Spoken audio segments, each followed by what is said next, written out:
All right. I'm gonna really show you how to get a little oil change. Look what they got in here.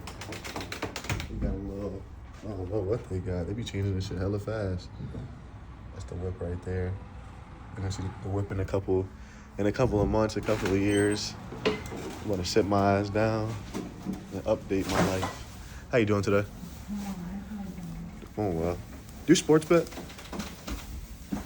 Ma'am? Huh? Do you sports bet? Am I what? A sports better? No? You ever tried it? Okay. If you ever get into it or if you're ever interested, I wanted to help you make some more money on there. Just let me know. I live down the street. I always walk up and down. Or if you know anyone that's interested. So, boom. Right now, let me walk outside. I'm currently at a point in my life where, like, it's super easy for me to get what I want, but I don't really have wants of my own. So what does that mean, and what does that have to do with where I'm at currently in my life? Right now, I've come, I've conquered.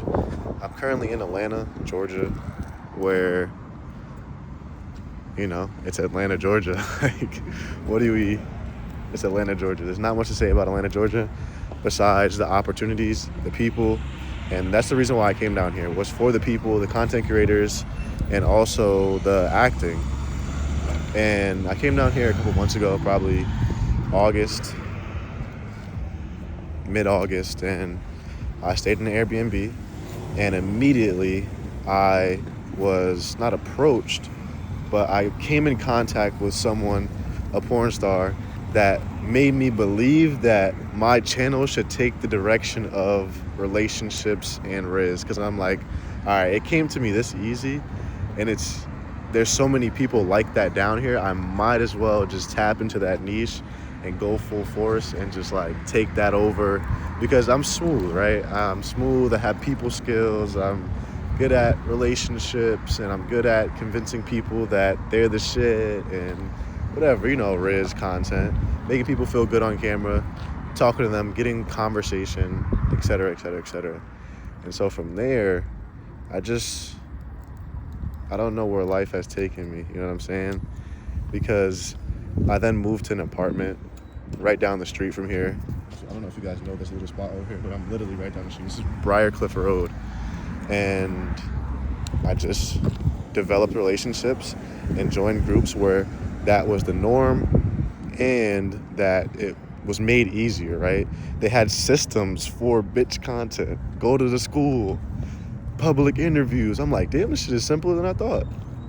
I definitely joined the right group and got around the right people to make that happen easier for me. But it wasn't ever really what I wanted to do. And it probably came from a place of me just not talking to as much women as I thought that I could off camera, you know what I'm saying? Like, I didn't realize that the skills and the people skills and the communication skills and everything that I was doing with regular people off camera, men and women, can be used to have relationships or get more sex or have more love or et cetera, et cetera, et cetera, right?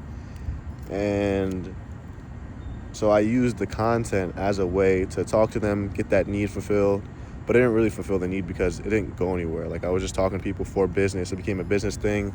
And then everything in my life became a business thing, from the friendships to the relationships, men, women, children, and family. And so right now, I'm down here in Atlanta by myself. My content has changed 3 times over. I did reactions, I did vlogs, I did motivation. And the most natural thing for me is just to pick up the camera and talk and update you guys and give a little bit of background on myself, and then give a couple of lessons, because I'm not going to be creating content as content, quote unquote, should be created, or as content is expected to be created from the place that I'm at right now, right? You're expected to grow so much. You're expected to get to the top of the mountain, and then you're expected to do a vlog channel where you show your daily life and your daily habits. And, that's just the nature of the business, because people don't really care, quote unquote, if you don't allow them to care. People at lower levels of content don't share enough for people to get attached to them and attached to their situation and attached to what they have going on. And in reality, a lot of people are going through the same exact thing as me, and that is going back to school. Like, that is the whole big 25 life crisis, figuring out careers, like going back to school and figuring out my life and how I want to make money. I didn't even mention throughout the video that I came down here with a remote job. You guys are probably wondering, how the fuck is he making money to live in Atlanta, the middle of Atlanta at that, and survive? I had a remote job when I first came down here. And because I wanted to go out and be around the people and the women at the right time, I thought that I needed to quit my job, do something that would give me more flexibility, so then I can go to college campuses during the day and go out and do public interviews during the day and go out and build businesses during the day. And I was very mistaken. So first message of the video, now that you guys have a little bit of background on me, is like, do not quit or make drastic life changes without a plan. I had no plan coming down. I had no plan really with the content after quitting the job. I just was so numb and dull to life that I wanted to do something abnormal, to shake myself up, wake up out of this dream, and have more surprises and more, more adrenaline-filled days without just sitting in the chair. And it worked. I finally got to a place just now where I'm catching up on the things that I should have been doing, like getting an oil change, paying my rent on time, but that took a very long time. So lesson number 1, do not fucking quit your job or make drastic changes or move away from home unless you have no other choice, especially early on in the beginning of your life, when we're still figuring out what career we want to do, what path we want to take, who we want to be with, where we want to live. Save that money, live at home, develop a strong base and a strong love for the things that you're doing, and then jump off the porch, right? This is the lessons that I've learned from 25 and being on my own and being in Atlanta and et cetera, whatever title you guys see. Now, step 2. After I quit my job and I went into this full-time bitches niche,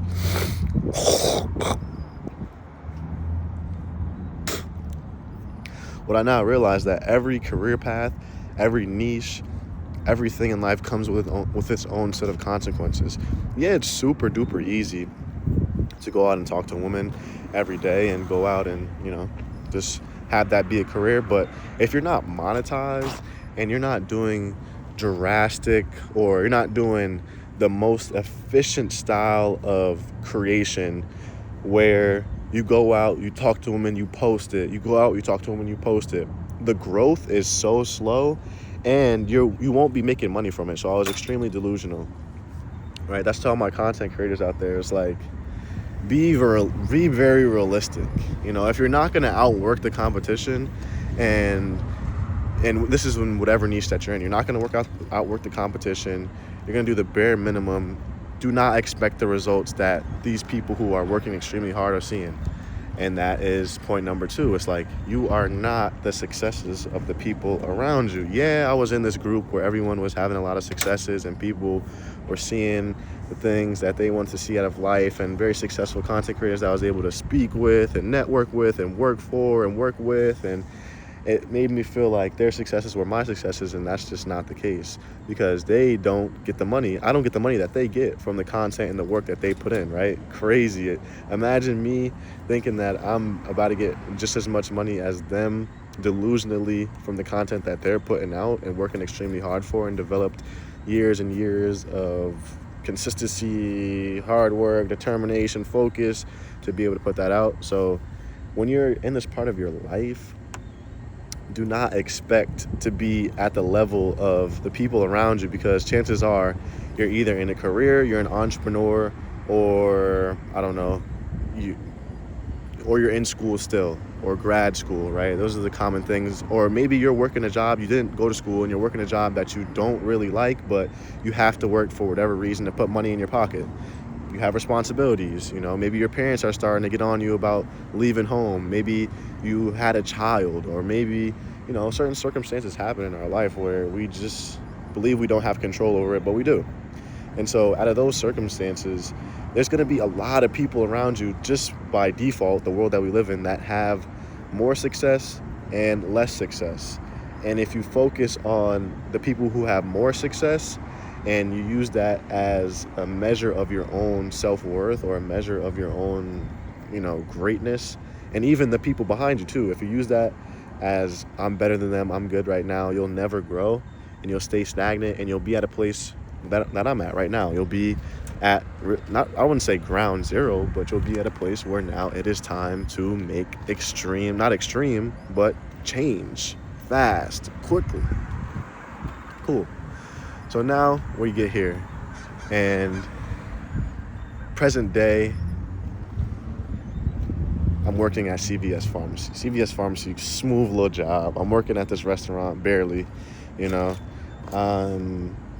just now being able to get to a place where I pay my rent and I have the money in advance, right? It took me a long time to get stable hours after quitting my job, and it took a long time of me not posting and figuring out what I wanted to do and catching up on tasks and life, and now I have time to pivot because I realize what's important.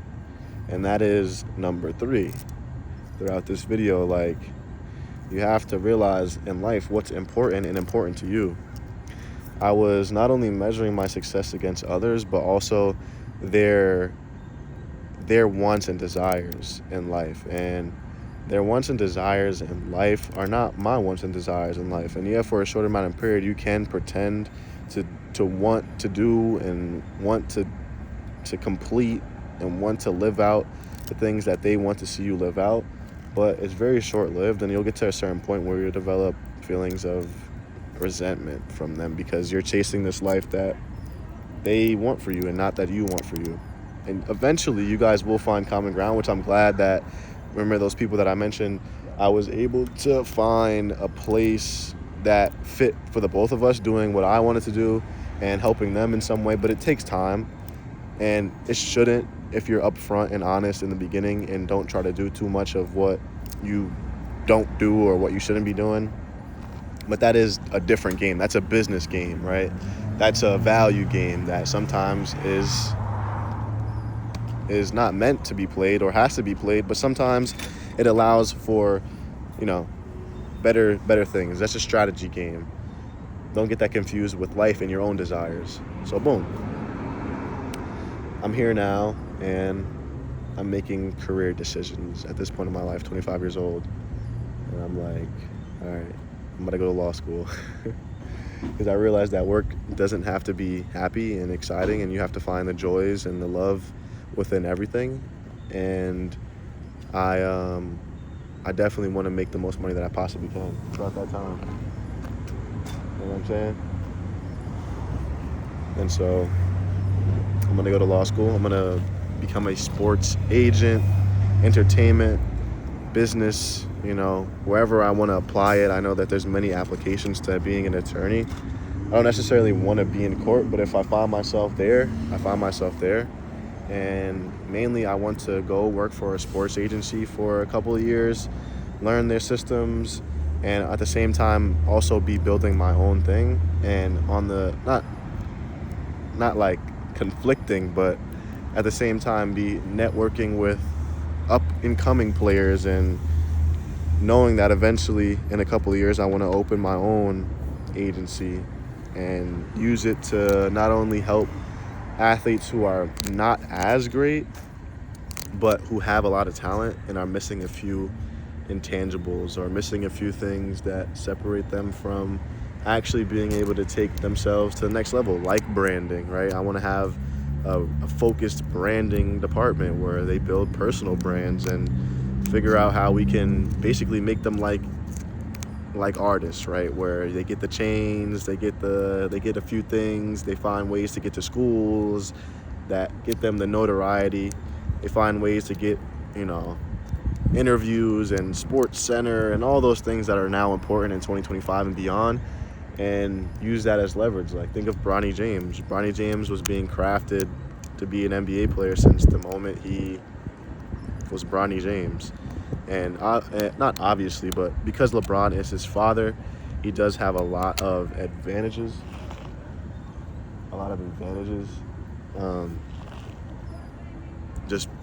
with the pull that LeBron has.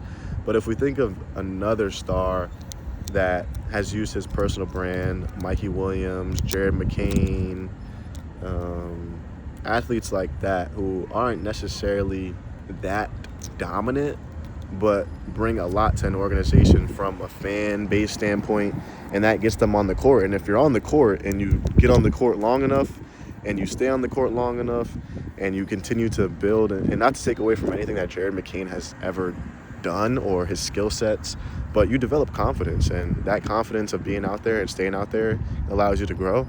And the more that happens, the better you get, right? And so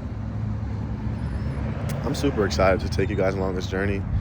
Currently, in my progression for the LSAT, I'm also doing some other random side quests too, like doing computer science courses and reading and doing a habit tracker. And there's so much to catch up on, and I'll break down those things individually. I just want to come on here and kind of get to a catch-up point right now. That's the biggest catch-up point in my life. Just like, boom, back to school.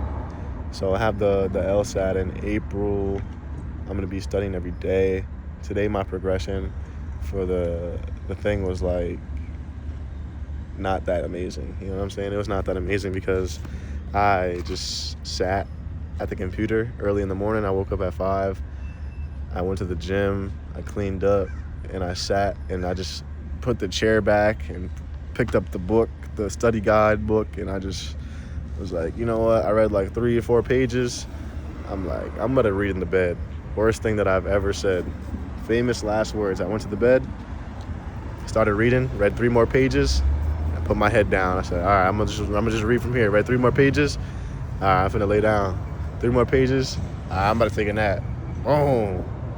And so I did wake up and I did an extra hour, so 2 hours total. I want to get another hour in, 3 hours a day, but I want to do it all at once. So I start to develop the focus and the stamina to do it all at once for the test, where I'm locked in, I'm learning, I'm deeply focused in on it, and that'll be exciting. So I'll keep you guys updated on my study progression.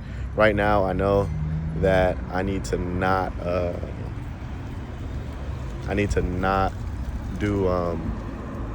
put the chair up and not burn myself out with a workout and, and a big ass breakfast right in the morning. That'll get me nice and tired and shower and shit like that. But yeah, man, I'm about to go back to the crib after this. I'm about to do, some computer science stuff, apply for some remote jobs, because I realized that remote work was the best thing that ever happened to me, and I wasn't able to appreciate it because I was doing something that I didn't care about, and I thought that I had to care about it. And now I realized that the thing that was really draining me was talking about the thing and not just doing the thing. And the reason why is because I have an extreme skill. I have an extreme skill of speaking. I have the ability to make change and move people through my words, and I don't want to waste that talent doing things that I don't care about or working for people that I don't necessarily care about. And also, as you guys heard, if you weren't watching or learning or hearing me yap about the entire experience about why I quit delusionally, that also played a major role in my ungratefulness for remote work. So I'm going to be getting back to that place, but I'm going to do a data job, so then I don't have to be tied to a quiet place, and I can go study at new places, right? I can be working while studying. I can be, at a coffee shop, doing remote work, studying in between, and have more flexibility, and then go be able to get closer to my family. I have a bunch of goals that I want to share with you guys. These are my legacy videos right here. Crazy, bro. Legacy videos. Like, this is my legacy. This is my journey. This is like, I don't care if this doesn't get a single view, as long as my family or my friends or the people who are concerned or who know about me or know of me or want to know of me or will know of me see this. It's like, all right, yeah. So this is how he did it. This is how he made it through. This is how he got to the level of success that he got to. And it's so easy, but no one does it because it's shameful. It's embarrassing. No one wants to show the times where they got fucking holes in their shit and, like, you know what I'm saying? And I could easily get a new pair of shoes, but like I just like thugging it out. You know what I'm saying? That's my last like box that I check off. Like I'm like, all right, I got food, rent paid. I spend a little extra money on some food a little pizza before I put the money in like clothes or appearance bag, which is, you know, definitely not the best thing.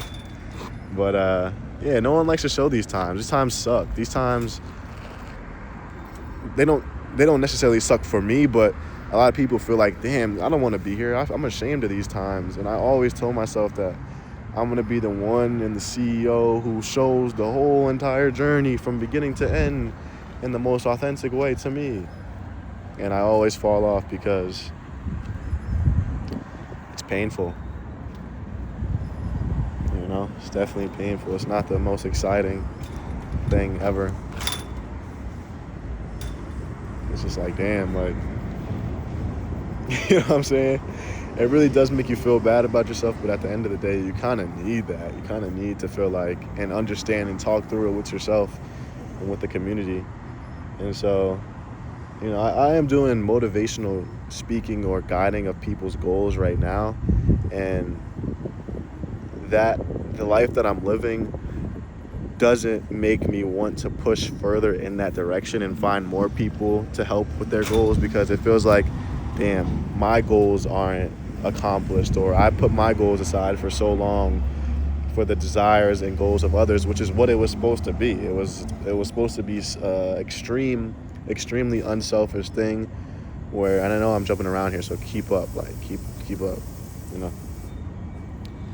It was supposed to be an extremely unselfish thing where I did this goal coaching stuff, and it was, and it is, and now I have to be a little bit more selfish about what I want out of life. And so I'm about to go back and stream. Okay, it's done now.